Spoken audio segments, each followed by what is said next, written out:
Bem-vindos a mais um JungleCast. Hoje estamos com um convidado muito especial. Tive a honra de ter ele aqui, ter aceito estar com a gente como episódio número 1. O episódio número 0 é com o Fernando. Abraço, Fernando, que estaria atrás das câmeras. E o episódio número 1 tinha que ser com ele.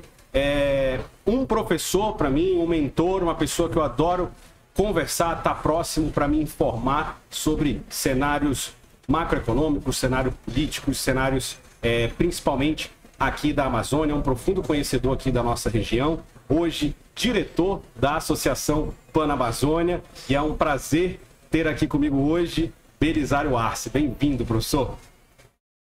Eric, muito obrigado. Tomando aqui um delicioso café do Bolken. Vontade. Muito bom mesmo. Eric, muito obrigado por suas generosas palavras. Para mim é uma grande honra ter sido convidado para esse episódio número 1 do JungleCast. Muito obrigado. Que legal. E o curioso, Belisário, é que o que a gente vai conversar hoje são algumas coisas que realmente eu nunca conversei com você e eu tinha curiosidade de saber, né? Conhecer o Belisário mais um pouco antes da Panamazônia, antes de se transformar em diretor da Panamazônia, de fazer esse projeto. Então me conta um pouco da tua história, se você nasceu aqui em Manaus ou se veio como imigrante. Me conta um pouquinho dessa história e como foi para se transformar no diretor da Panamazônia, como foi esse chamado para defender ideais da nossa região e defender o desenvolvimento da nossa região. Bem, então a minha família está aqui na Amazônia há muito tempo, né? Por parte de pai, a família chegou por volta de 1850 e o meu bisavô materno chegou em 1897. Então a família está aqui desde a época antes, na verdade, da época da borracha, parte da família. Então eu sou daqui desde sempre. Nasci aqui, fui criado aqui, estudei aqui. Esse envolvimento com o tema do desenvolvimento socioeconômico da região, acho que para mim é natural, né? Logo que eu saí da faculdade, eu fui trabalhar no 20 e poucos anos, era governo do professor Mestrinho, e eu fui convidado para trabalhar no órgão de turismo. Eu ocupei o cargo lá de diretor de desenvolvimento turístico. Então, já tinha acabado de sair da faculdade, eu estava envolvido com esse tema do desenvolvimento regional na área de turismo. Pensar, refletir sobre como planejar o desenvolvimento aqui da região. Aí depois eu fui para a Suframa, trabalhei lá na área internacional, na área de cooperação internacional e também um pouco na área de comércio exterior. E de novo a Suframa é um órgão no qual está impregnado com o tema do desenvolvimento econômico aqui da região. Então, naturalmente, eu sempre tive, minha história de vida sempre esteve muito ligada à questão do desenvolvimento regional. Nos anos 90, eu sou formado em administração pela Universidade Federal, nos anos 80 me formei, na UFAM, né? E nos anos 90 eu fui fazer um PhD, um PhD no Japão, na área de... Eu comecei lá... Eu tinha flexibilidade, eu comecei na área de economia internacional, fiz um ano, e os últimos 3 anos eu mudei para a área de política internacional, relações internacionais. Então, de novo, o tema da Amazônia aparecia muito nos debates que nós fazíamos internamente. Sim, é natural. E em 2004 foi instalada no Brasil a sede permanente da Organização do Tratado de Cooperação Amazônica, que é o único organismo internacional que trata do tema, especificamente do tema da Amazônia, né? Como usar a cooperação entre os países da Amazônia, que são Bolívia, Brasil, Colômbia, Equador, Guiana, Peru, Suriname, Venezuela, para desenvolver políticas públicas voltadas ao fortalecimento da região em várias áreas, meio ambiente, saúde, ciência e tecnologia. Eu fui chefe de gabinete desse organismo por 4 anos e também, de novo, estava totalmente envolvido. Eu terminei minha atividade na OTSA, na Organização de Tratado de Cooperação, em 2008. Eu voltei para Manaus e aí eu tive a ideia, né, de, bem, o que eu estava fazendo lá nesse organismo internacional, tentar fazer algo parecido, envolvendo todos os países da região, mas via sociedade civil organizada. E aí surgiu a ideia de criar uma associação com essa missão: promover o panamazonismo, né? O que é o panamazonismo? Ou seja, a integração da região, a cooperação entre as várias sociedades amazônicas. E aí nós acrescentamos um outro tema, que foi a questão do liberalismo econômico. Então, a Associação Panamazônia foi criada com esse objetivo, de unir as pessoas da Amazônia, em especial os empresários da Amazônia, de todos os estados da Amazônia e dos países vizinhos, na tentativa, né, de avançar para o meio ambiente, para o desenvolvimento socioeconômico da região, desenvolvimento econômico da região. E esse desenvolvimento tem, no nosso ponto de vista, não tem um outro caminho que não seja via iniciativa privada, e a partir das premissas da liberdade econômica, do liberalismo econômico. E é isso que nós temos. Então, em 2010 nós criamos a associação e nesses 12 anos é o que nós temos feito, né? Promover essa ideia de cooperação regional e desenvolvimento econômico como prioridade para a região. E a gente acredita que não tem outro caminho que não seja das liberdades econômicas, da iniciativa privada. É isso. E hoje, como que... conta um pouquinho da trajetória da Panamazônia nesses 12 anos. Como foi... O que você consegue visualizar e que a Panamazônia conseguiu desenvolver, ou de informação, ou de realmente algo efetivo para conseguir unir mais esse panamazonismo?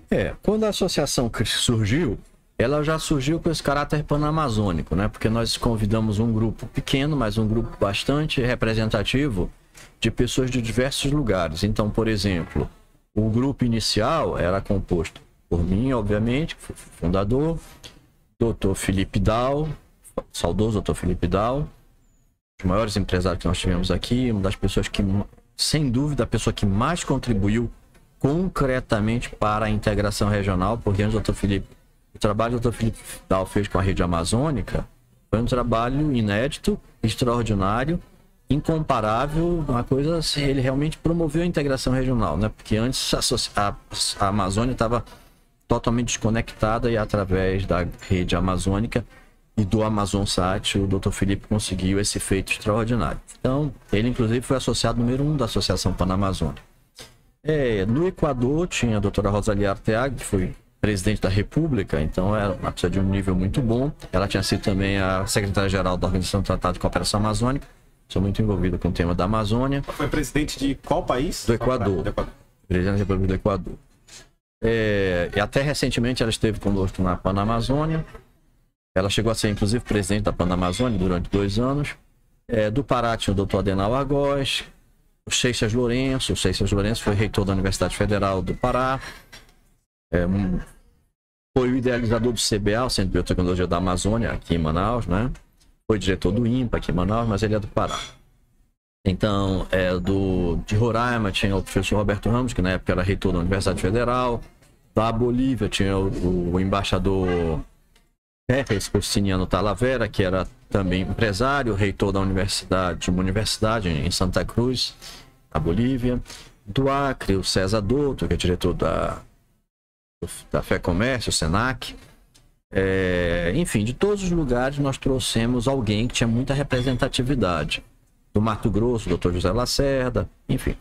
E assim começou a Associação Panamazônia, com um grupo muito panamazônico de fato. Mas era um grupo pequeno, deviam ser mais 20 pessoas. E com o tempo nós fomos chamando os empresários, né? O Dr. Felipe Dal também teve um papel importante, porque ele indicou alguns empresários. Então, ele chamou, por exemplo, o Dr. José Azevedo, falecido, saudoso Dr. José Azevedo, fundador da TV Lá, Mário Guerreiro, e assim aos poucos foram entrando.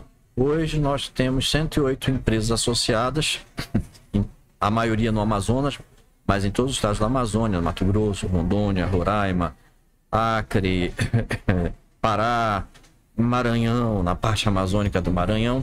São 108 empresas, alguns grandes empresários, né, com empresas renomadas, como aqui no Amazonas a Bertolini, Fogás, Grupo Atem, a distribuidora Atem, etc. E todos com uma coisa em comum, são todos defensores das ideias liberais e todos defensores dessa ideia de que a Amazônia precisa prosperar, né? Esse é o compromisso de todo mundo, a Amazônia precisa prosperar. Nós defendemos o equilíbrio entre as questões ambientais, sociais e econômicas, mas, como eu digo, é equilíbrio. Nenhuma dessas vertentes devem superar as outras ou impedir o desenvolvimento das outras. Ou seja, aí que eu entro numa linha de raciocínio do seguinte. A gente está no episódio 1, pessoal. E qual que é o objetivo do JungleCast?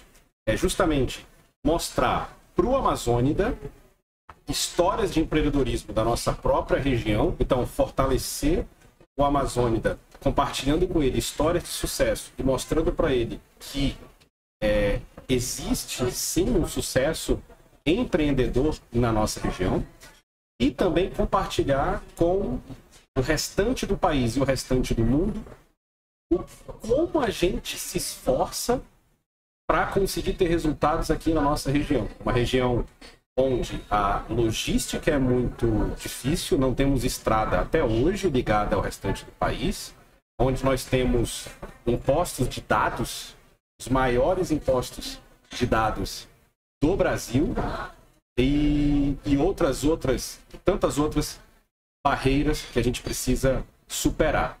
Então, com certeza aí já tem 30 anos o senhor tem 30 anos de experiência com a nossa região, e eu quero entrar nessa questão agora com o senhor, de compartilhar para as pessoas o que nós temos de barreiras mais expressivas na nossa região. O que o senhor visualizou nesses 30 anos que poderia ser mais flexível? O que pode ser mais flexível ou poderia ser mais flexível para a gente conseguir ter um desenvolvimento melhor aqui?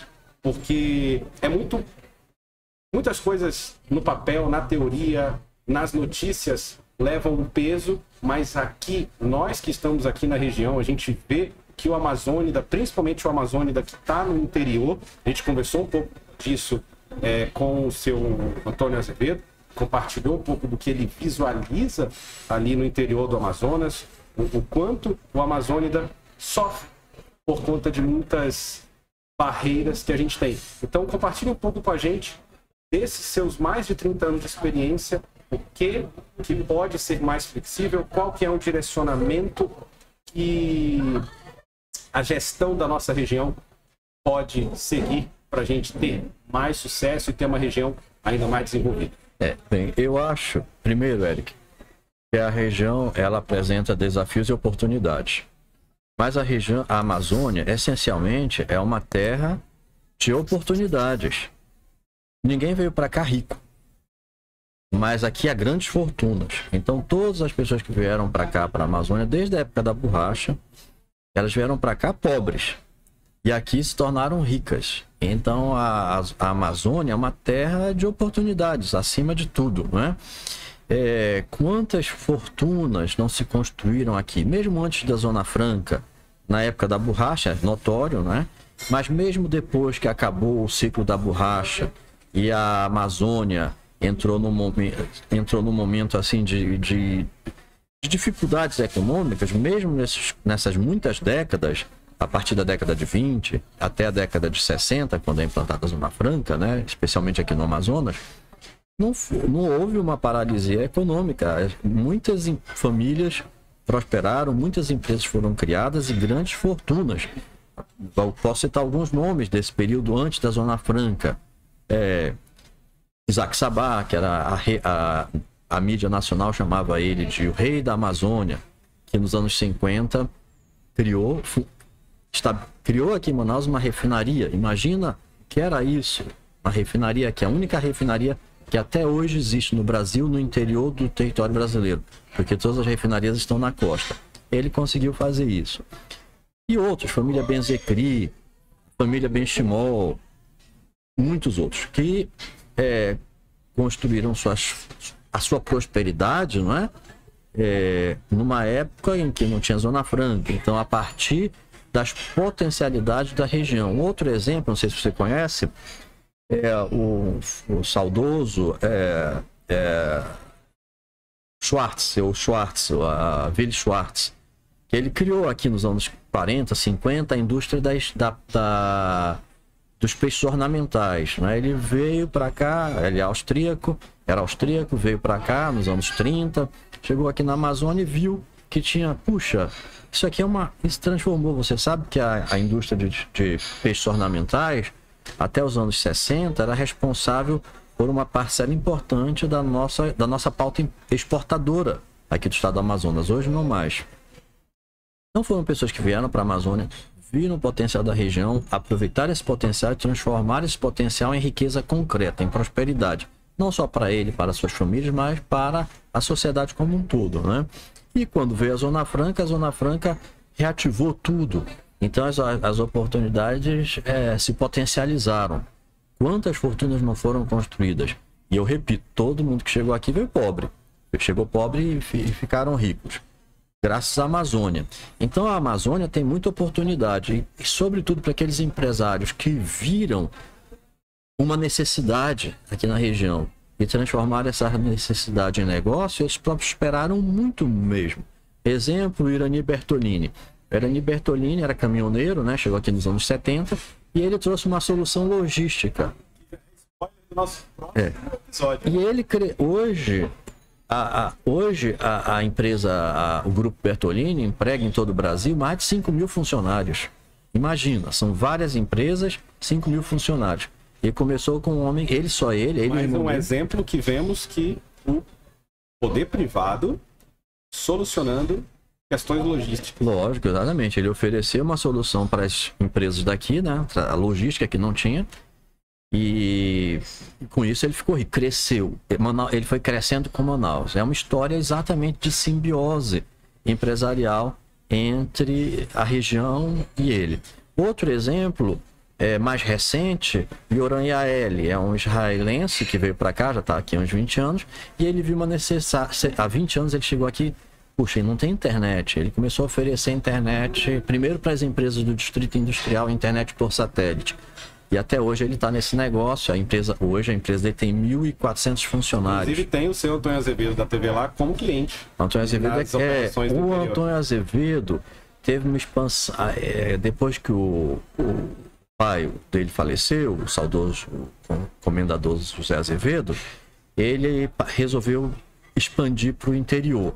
Hoje o Antônio Azevedo tem 88 lojas em quase todos os municípios, né? E quando ele vai para o município, olha, hoje você não consegue operar um negócio sem internet. Então, quando ele vai para o município, ele chega no município e não tem internet. Então, ele tem que levar a internet. Então, ele é cliente realmente do Yoram, da Ozônio, né?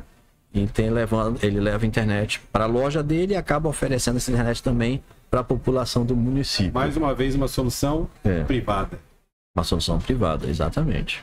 E é onde a gente segue essa linha, né, Belisário? Principalmente foi uma conexão que nosso grupo familiar teve com o Belisário. O Belisário foi professor do meu patrão, não, foi da minha mãe troa, né, da minha tia-mãe.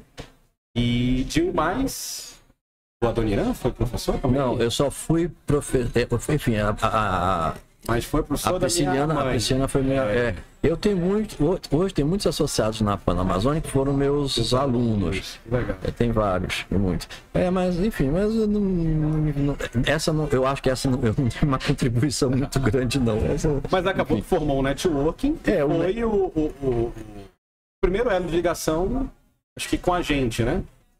Visitou nossa empresa, sim, né? A gente lógico. Formar uma... Quando a gente se conheceu ali, logo que eu conheci o projeto da Panamazônia, eu realmente me conectei muito com o Belisário.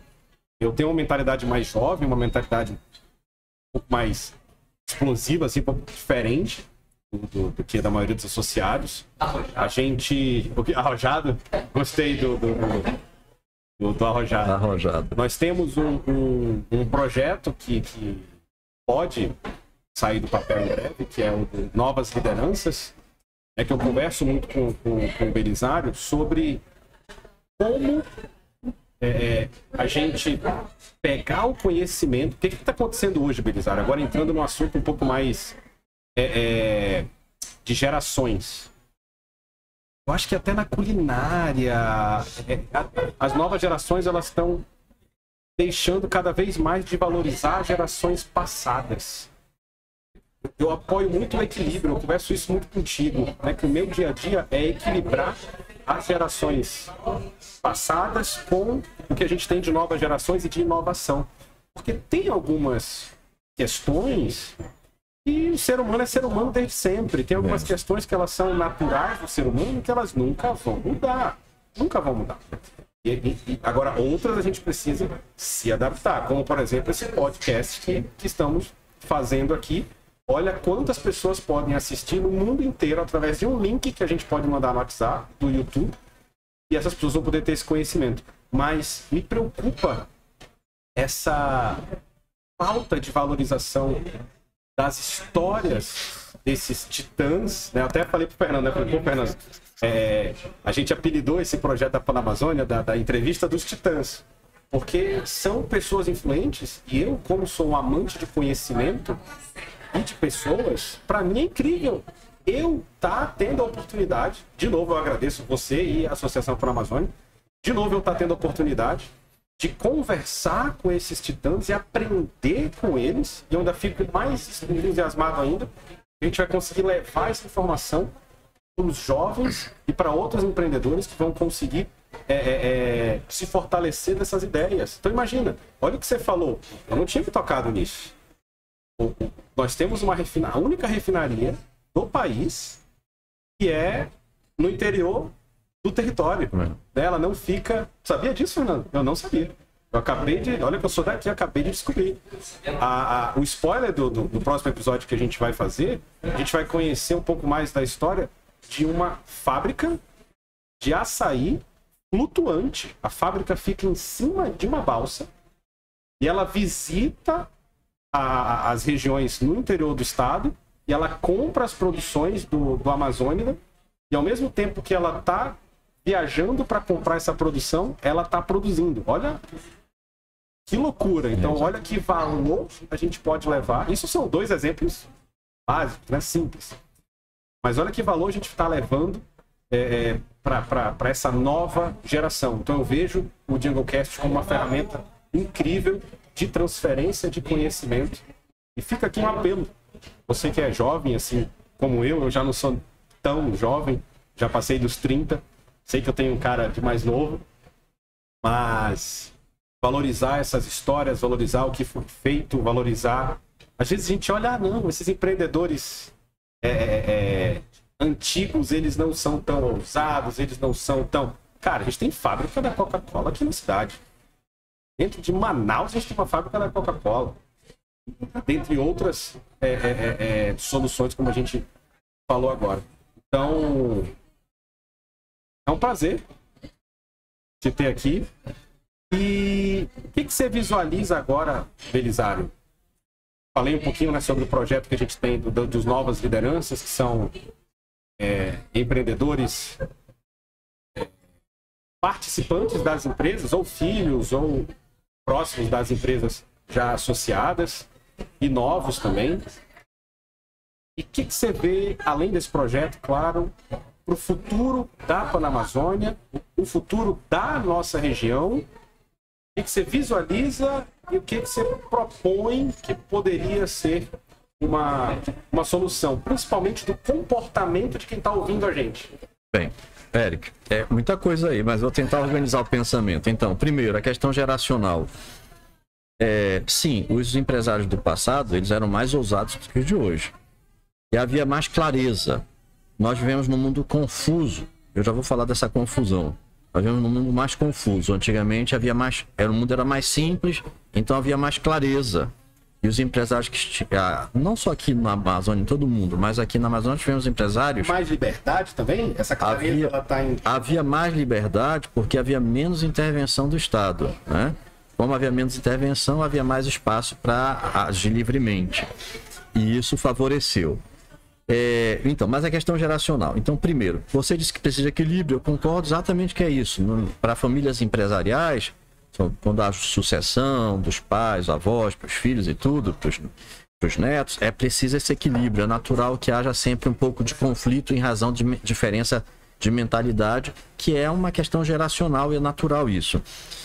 Eu fiz administração na UFAM nos anos 80. Naquela época nós não tínhamos outra universidade, não havia ainda universidades públicas, que privadas. A primeira universidade privada no Amazonas foi fundada em 86, que foi a faculdade do professor Orígenes, eu não lembro como era o nome, CIESA, CIEC, alguma coisa assim. Foi a primeira, depois a Newton Lins em 88. Então na minha época não tinha, só tinha a UFAM, você entrava na Federal, não entrava. Então era muito restrito o número de pessoas que... Então, meus colegas de curso de administração eram basicamente os filhos dos grandes empresários daqui. Todos foram meus colegas, né? E eu via muito isso.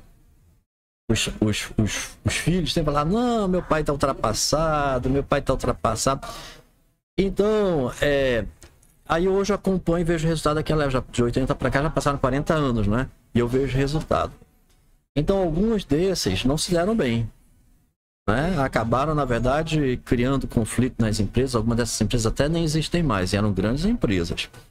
Outros tiveram sucesso.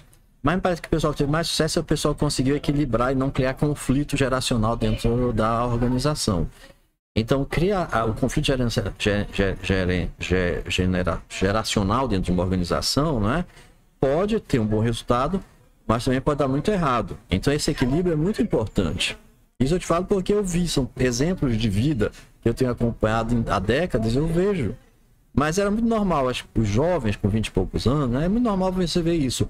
Então, meu pai não faz certo, eu vou mudar a empresa, eu vou fazer, e às vezes não dá certo isso. Por várias questões. Então, esse equilíbrio é importante. Respeito. É essencial dizer uma coisa. Não sei se é essencial, talvez seja óbvio, mas os valores, eles são imutáveis. Os procedimentos de administração, de como gerir, isso sim, você pode ir modernizando, mas os valores, eles são eternos, não muda, o valor não muda, é sempre a mesma coisa. Então eu acho que é importante esse equilíbrio, aproveitar o que é bom da herança empresarial que a família tem e mesclar isso com a modernidade, o que é necessário para modernizar o negócio. Eu acho que é essencial, é por aí mesmo. Em relação ao futuro da Amazônia, aí sim a questão da confusão. Hoje, olha, a agenda global, né, ela é muito complexa. Hoje isso não foi uma coisa que me parece que tenha sido aleatória. Houve um projeto ideológico global de criar essa confusão.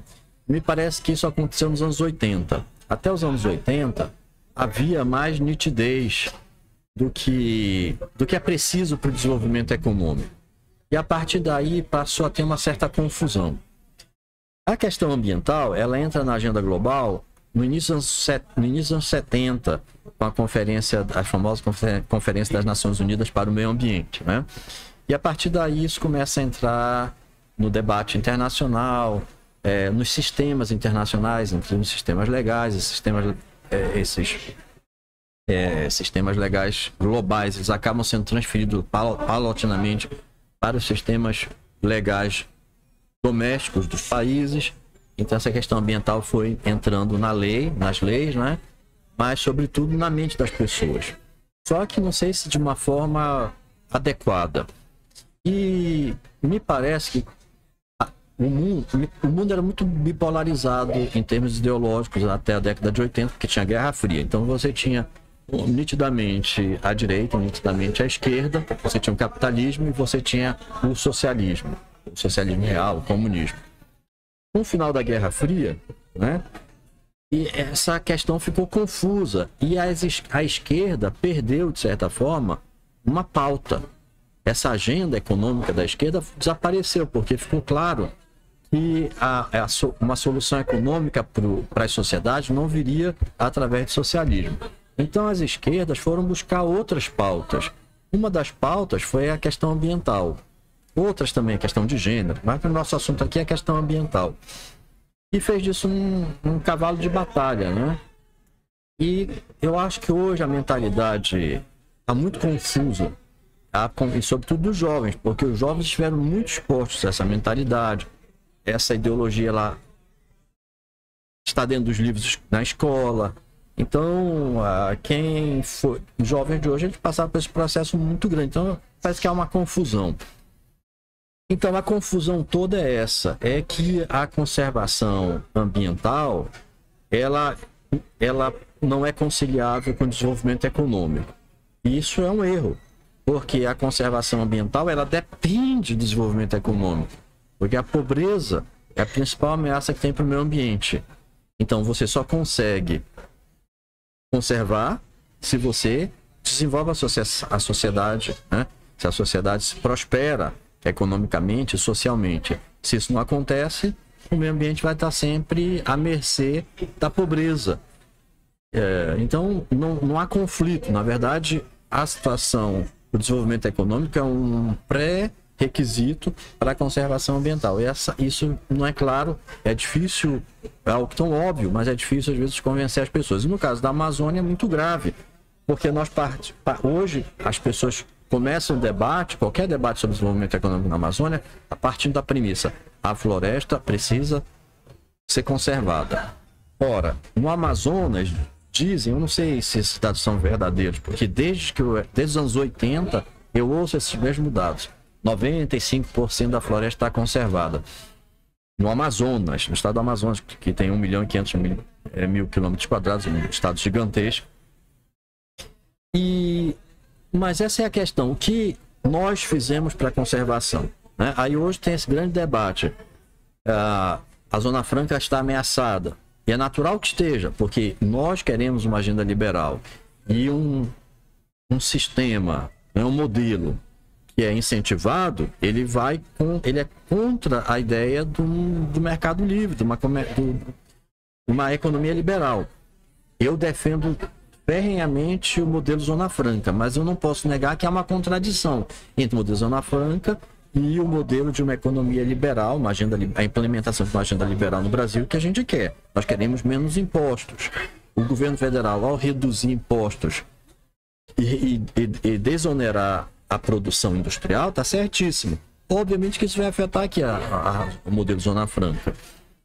Então é uma contradição, a gente tem que encontrar uma solução para essa contradição.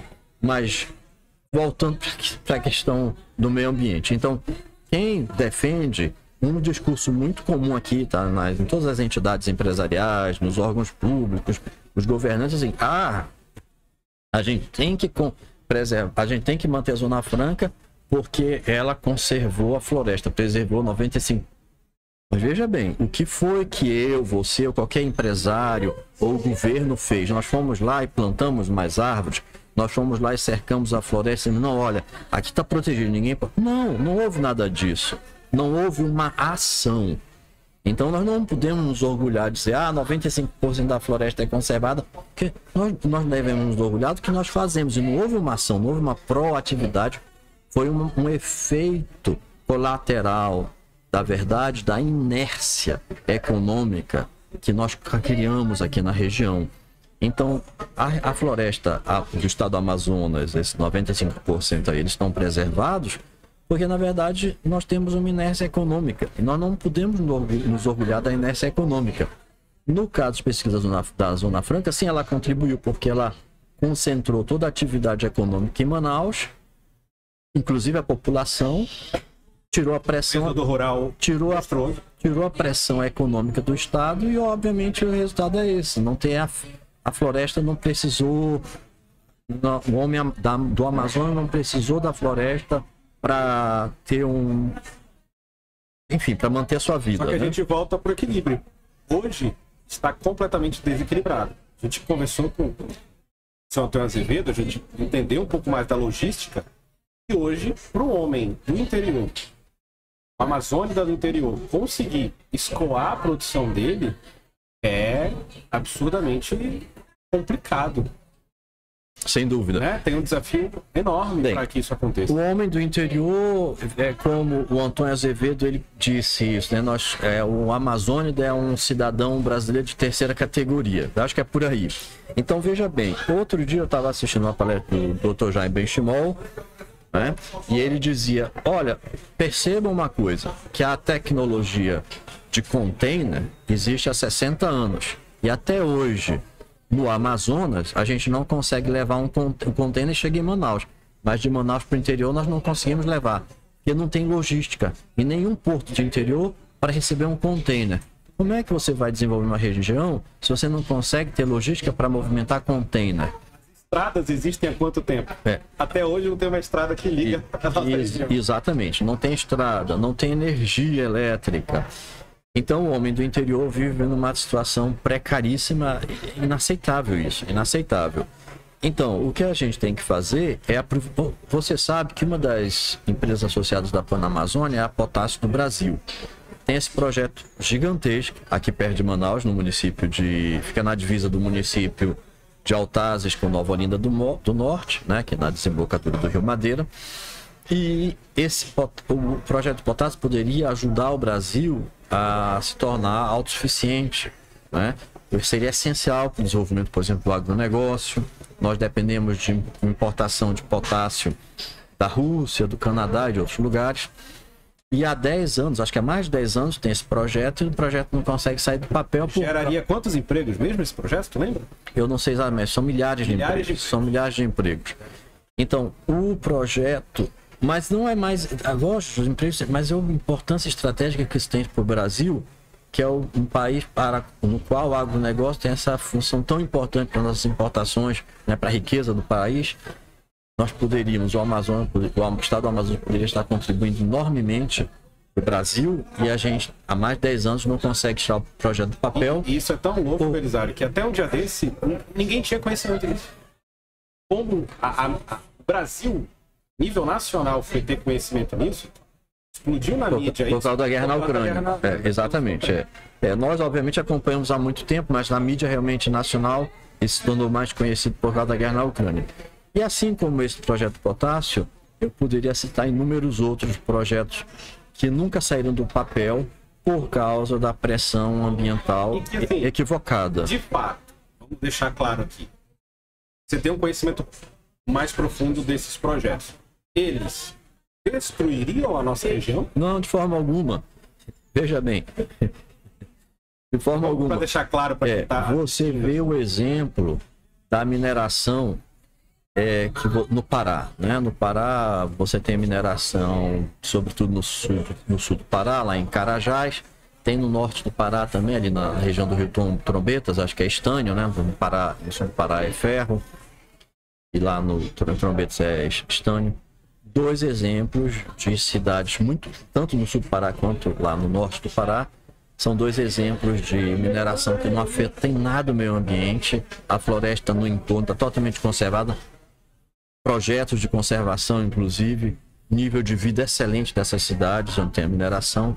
A mineração contribui para 70% do PIB do estado do Pará. Então aqui seria a mesma coisa. No momento imediatamente você vai talvez ter que desmatar um pedacinho de floresta, mas você compensa isso rapidamente, gera emprego, gera riqueza. Só para dar ideia do que é esse pedacinho. Belisário, o tamanho da Amazônia brasileira, tu consegue comparar mais ou menos quantos países da Europa caberiam? Toda a Europa Ocidental cabe dentro, né? A Amazônia, ela ocupa 60% do território brasileiro. O Brasil tem 8 milhões e 500 mil quilômetros quadrados. A Amazônia, sem a Amazônia, o Brasil teria só 3 milhões e 500 mil. Ou seja, seria um país de tamanho médio. O Brasil é um país continental, um país gigantesco por causa da Amazônia. 60% do Brasil é a Amazônia, né? Então, não o Brasil esquecer da Amazônia, dizer, não, nós vamos tirar a Amazônia da equação econômica. A Amazônia não vai contribuir para o desenvolvimento econômico do Brasil. É um suicídio como nação, né? Então, o que nós temos que fazer é equilibrar essas três questões, ambientais, econômica e social, e desenvolver a região. A Amazônia é um dínamo acorrentado, né? A nossa energia produtiva é gigantesca, ela precisa ser liberada com responsabilidade, mas precisa. Se a Amazônia for desenvolvida economicamente, se nós conseguirmos desenvolver a região economicamente com responsabilidade social e com responsabilidade ambiental, o Brasil poderia ir para um outro patamar, poderia realmente se tornar uma potência, né? Poderia ir para um outro patamar econômico, se tornar uma potência. Não só o Brasil, mas os outros países que compartilham o território amazônico. A Amazônia, eu falei para você, tem 60% do território nacional, mas a Amazônia continental, que é o conjunto da parte brasileira com a parte equatoriana, colombiana, venezuelana, equatoriana, etc., ela tem quase 9 milhões de quilômetros quadrados. Ela é maior do que o Brasil. A Amazônia tem 9 milhões de quilômetros quadrados. Lato sensu, porque tem várias medições. Então, dependendo... Não existe até hoje uma medida internacional para a Amazônia que é considerada correta. Então, existe uma medida, ela varia da medida stricto sensu para lato sensu. Stricto sensu ela teria em torno de 7 milhões, quase 8 milhões de quilômetros quadrados, e o lato sensu com 9 milhões de quilômetros quadrados, que viria desde a margem oceânica do Atlântico até a encosta andina a 600 metros de altitude, indo desde a encosta do Planalto Central brasileiro até as encostas do Planalto da Guiana. Essa é uma região enorme, 9 milhões de quilômetros quadrados.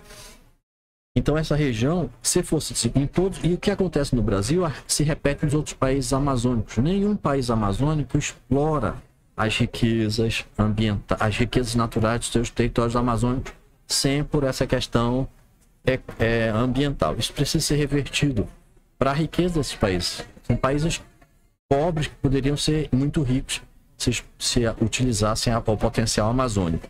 Então a gente precisa mudar o mindset, a gente precisa mudar a cabeça das pessoas e mostrar para o mundo que é possível desenvolver a economia da região e ao mesmo tempo conservar o meio ambiente, né? Nós temos alguns estados aqui que algo deu certo. Não sei se a gente pode usar a Rondônia como exemplo, não sei se pode, mas eu vejo que é um estado que teve um certo sucesso, né, em relação a... E temos o Pará, como você falou, com a mineração. A gente tem, na verdade, todo o Brasil, né? Algo que as pessoas não sabem é que todo o território de todo o Brasil você pode explorar 80% e preserva 20%. O único local que é inverso, você só pode explorar 20% para preservar 80%, é na nossa região. Isso é o Código Florestal, né? Então o Código Florestal permite que as propriedades produtivas rurais em todo o Brasil, você explora 80% para atividade produtiva e 20% você mantém como reserva ambiental, florestal. Na Amazônia é o inverso. A propriedade rural ela pode explorar o 20% produtivo, pode ser 20% para produção e 80% tem que manter como reserva florestal. Muito difícil isso, já é um ônus que a gente tem que é terrível. Mas eu acho que, veja bem, nós temos estados, o Pará explora suas potencialidades naturais do que a Amazônia, sem dúvida, Rondônia, mas eu acho que faltou um equilíbrio nesses estados. Então a gente precisa encontrar, o Amazonas poderia ser pioneiro nisso, né? Encontrar um equilíbrio. Agora, eu também acho que a gente não precisa avançar, se a gente tem 95% da floresta, não precisa avançar muito na floresta, mas com o que tem, a gente precisa tornar isso produtivo. Agora, o que não pode é impedir projetos como esse do potássio, não pode impedir. Você tem que ter bom senso. O Amazonas tem reservas minerais gigantescas, não é só potássio, tem gás, tem petróleo, tem ouro, diamante, minerais nobres. Então isso precisa ser explorado e precisa de racionalidade. Então eu acho que é plenamente possível desenvolver as atividades econômicas aqui na região, conservar, né, mas de forma lógica. O que hoje predomina é a irracionalidade. Essa irracionalidade, ela tem que ceder. Nós temos que ter um pensamento lógico, né, uma visão racional, prática, pragmática, e desenvolver a região. E por que o mundo todo pressiona para a Amazônia não se desenvolver, para ter esse bloqueio, esse congelamento, transformar a Amazônia num jardim? As pessoas precisam refletir sobre isso, né? Tem muito interesse por trás. Talvez os interesses ambientais, muitas vezes, podem ser apenas uma desculpa. Então, as pessoas que vivem aqui têm que refletir sobre isso, têm que exigir, as pessoas precisam. Ninguém quer. Será que as pessoas que vivem na Amazônia não querem que seus filhos tenham um futuro melhor? Se não desenvolver economicamente a região, vai continuar essa maldição, que é de geração para geração se mantendo na pobreza. Eu gosto de apoiar muito o Belisário, principalmente isso que você falou. Fica compartilhar muito isso em todos os episódios do JungleCast, vocês vão ver eu falando disso, que é do pensamento lógico e da opinião própria. Não sei nem se isso é sinônimo, mas assim, você pega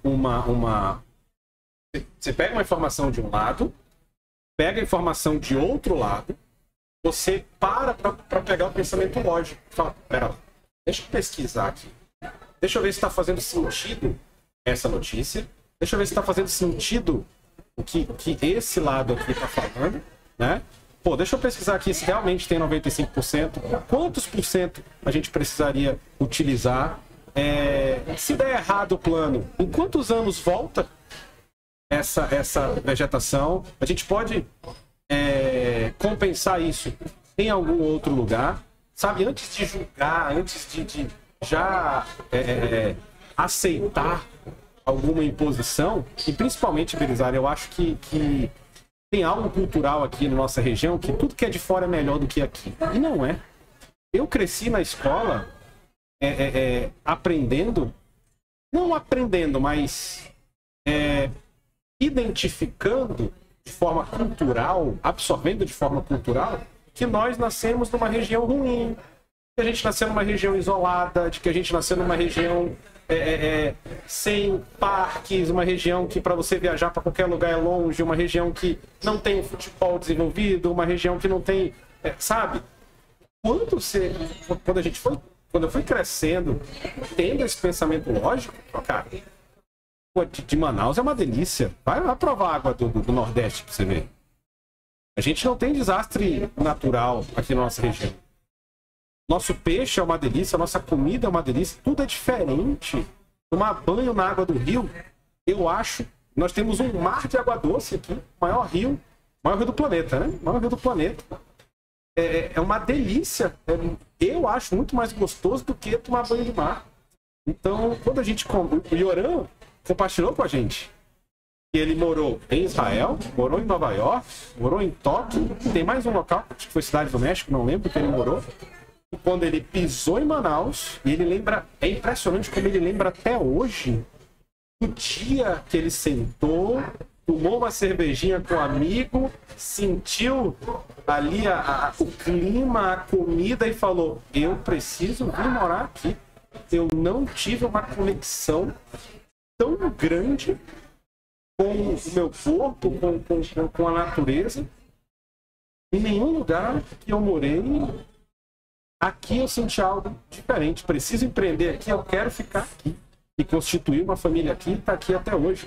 Então, tenha esse pensamento lógico, pesquise, entenda, principalmente você que é da nossa região. A nossa região é incrível, ela é fantástica. A gente precisa acreditar na nossa região, defender a nossa região, defender a evolução do Amazônia e do interior, defender outras matrizes econômicas que não sejam apenas fabricar motores. A nossa região é tão linda, por que a gente tem que fabricar só motor, só coisas artificiais? Por que a gente também não pode ter uma indústria de medicina, ter uma indústria de cosmético que possa levar esse tipo de sensação? Eu vejo, Belisário, empresas fora do nosso país que se beneficiam de produtos da nossa região, se beneficiam dos resultados dos nossos produtos, E isso não fica aqui. Isso poderia estar sendo desenvolvido aqui. A gente poderia ter perfumaria aqui, a gente poderia ter cosmético aqui, a gente poderia ter medicina natural aqui. E acaba que levam isso, produzem em outro lugar, usam esse benefício, usam o nosso branding de Amazônia e acaba que a maioria dessa riqueza fica lá fora. Fernando, tu pegou o microfone e tu quer participar? É isso? Eu queria fazer um comentário, brincando aqui, né? Muita gente falava que quando o Flamengo se arrumasse, né, que tem a maior torcida do mundo, ninguém chegava aos pés. E isso, vendo vocês falando de economia, de Brasil e de Amazônia, eu acho que se o Brasil se arrumar, der as prioridades e olhar para onde tem que olhar, ninguém chega perto, porque a gente tem as maiores riquezas estão aqui, o material humano é muito sensacional, né? Eu fui do exército, então eu sei do que eu tô falando. Então o Brasil tem esse potencial aí de Flamengo, já puxando uma palhinha aí pro nosso time, né, não? Aí, Belisário, eu não sei se, assim, eu gosto de ter pensamento lógico, como eu acabei de falar. E eu não sei se isso puxa para uma teoria da conspiração, Fernando, mas eu acredito que se eu tive a ideia de construir uma teoria, outra pessoa também pode ter essa plena capacidade. Ou até de aplicar essa teoria, não apenas de pensar. Mas será que essas barreiras na nossa região não são justamente para não desequilibrar a economia? Porque tu imagina, se a gente começa... Olha a cadeia... O senhor tem uma visão macroeconômica bem mais clara do que a minha, por isso que eu gosto de conversar com o senhor, para eu estar me alimentando e conhecendo mais sobre isso. Mas se a gente para de comprar o potássio da Rússia e começa a produzir aqui, isso vai dar um desequilíbrio de quanto? Aí daqui a pouco a gente para de comprar outro item de fora e começa a produzir aqui dentro. Desequilibra mais um pouco. Será que isso também, essas barreiras... também não são barreiras e que podem ser por conta disso? Sim. Por questões de não deixar desequilibrar, né? Fica também mais uma reflexão pra gente. Então fica esse apelo meu para você, para defender a nossa região. Nossa região é riquíssima, vamos acreditar na nossa região, no nosso país. Eu aprendi, Belisário, o que significa cada cor da nossa bandeira, cada símbolo. E aquele verde, ele é sagrado. Aquele verde, realmente, a melhor forma de manter aquele verde pintado em toda a bandeira é transformando ele em algo rico, dando oportunidade para as pessoas conseguirem ter seus recursos, ter suas recompensas através desse verde. Eu tenho certeza que ela vai cuidar desse verde muito bem. Então, Belisário, eu quero a tua última mensagem para quem está ouvindo a gente. Quem está ouvindo a gente, o que essas pessoas precisam fazer? Como elas precisam pensar para contribuir com o desenvolvimento da nossa região? Sim, muito obrigado, Eric. Bem, você falou tanta coisa, mas eu vou tentar também de novo organizar aqui meu pensamento para tentar responder. Então, primeiro, essa questão de como você se percebe, né? Então, é preciso ter altivez. Se não tem altivez, você não consegue defender seus pontos de vista. Então, precisa ter altivez.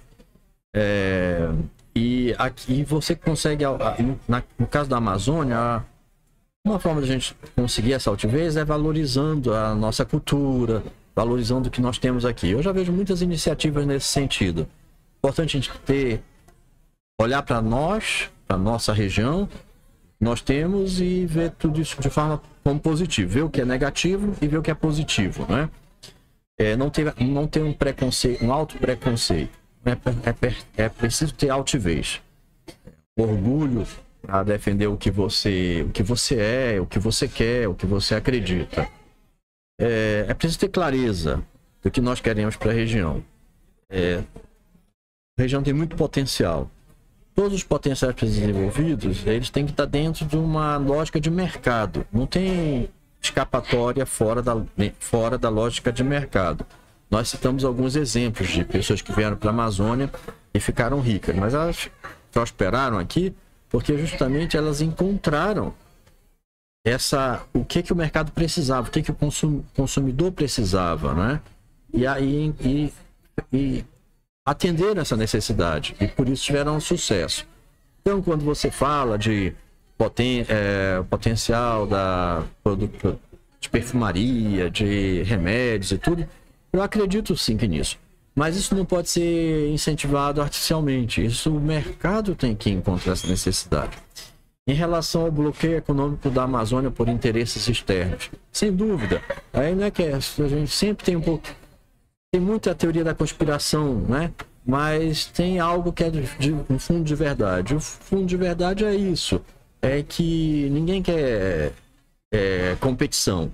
E as grandes corporações internacionais, sem dúvida, elas têm medo da competição que o Brasil pode, não só a Amazônia, mas que o Brasil como um todo pode representar. E a Amazônia, por causa do seu potencial para agronegócio, para mineração, pode representar de fato um obstáculo para negócios já consolidados mundialmente. Isso pode ser. Então eu acho, repito, que essa pressão toda que a gente sente aqui, ela não é genuína, não é só o interesse genuíno pelo meio ambiente. É realmente interesses outros que não são espúrios, né? Que não são claros, estão escondidos e que a gente não consegue saber, mas certamente há. Então, mas isso não importa. O que importa é que nós aqui da região devemos ter clareza, devemos ter consciência do potencial da região, ter consciência de que nós estamos em uma terra que é uma terra que oferece muitas oportunidades e que a gente pode transformar essas oportunidades em prosperidade para nós mesmos, para nossas famílias, para os nossos descendentes, para a sociedade em geral. E hoje, nós, por questões ideológicas, sobretudo de fundo ambiental, nós acabamos anulando essas possibilidades de prosperidade. Isso a gente tem que reverter. Então, no passado, nós tivemos muitas histórias de sucesso, quando havia mais liberdade para empreender. Então, nós precisamos, de novo, de mais liberdade. Então, o que mais nós precisamos para a Amazônia, de tudo que a gente mais precisa, é da implementação de uma agenda liberal. Incentivos podem ser importantes, mas podem atrapalhar também. Isso não resolve. O que resolve é a primazia da iniciativa privada. É só por esse caminho, pela iniciativa privada, com liberdade para empreender, sempre com responsabilidade social e com responsabilidade ambiental, mas com liberdade para empreender, que nós vamos ter prosperidade para a nossa região. Sem isso, a gente vai continuar eternamente nesse cenário, com muita miséria, mantendo as nossas populações em pobreza, condenando a juventude. Hoje, nós, nos rios da Amazônia, a gente vê essas crianças que elas estão com o futuro comprometido. E a gente só vai poder reverter essa situação com o desenvolvimento econômico. É isso que eu peço a todos os jovens, sobretudo aos jovens, tenham clareza. A Amazônia é uma potência, e a gente precisa transformar essa potência em algo concreto, positivo para as nossas vidas, para a vida das nossas famílias, para as vidas das pessoas que nos cercam, para a sociedade em geral. É isso. Muito obrigado. Gente, minha sugestão para você, estuda sobre a nossa região, procura saber como é a realidade da vida do Amazônida, procura empreender com o que a gente tem aqui. Se você quer contribuir com a nossa região, busca soluções para a nossa região, busca empreender com algo daqui que outros estados do Brasil ou que outros países precisam. Como o Belisário falou, é iniciativa privada, é você que está ouvindo a gente que vai dar o primeiro passo para que a nossa região evolua e que tenha mais qualidade de vida para os nossos filhos, para os nossos netos e que aumente ainda mais realmente a significância para o restante do mundo. Então, mais um DiagoCast, valeu e obrigado Belisário, obrigado Fernando, forte abraço, até o próximo episódio, galera, fui!